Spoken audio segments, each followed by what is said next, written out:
Hello everyone and welcome to our YouTube channel 1-2-Step, where today I'm here with a new video to show you guys on how you can log in into your Paperless employee account. To do so, just follow some simple steps that I will show you on this video, and then you can easily log into your account as well.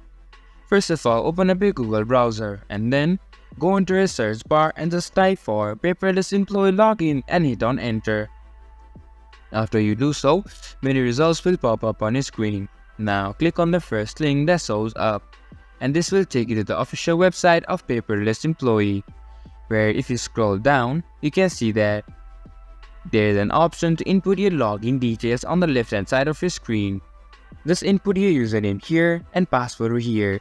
After you do that, tap on login, but in case you forgot your username or password, you can use this button below to help you reset and retrieve your user ID or password.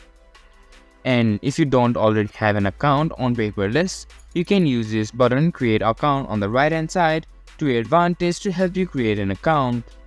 Now just input your user ID and password right here and then tap on login, and then you'll be logged in into your employee account. And that's how you can log in into your Paperless employee account.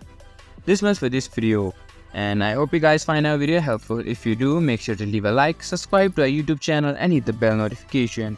And don't forget to drop a comment for reviews and for more content like this. See you guys in our next video. Thank you for watching.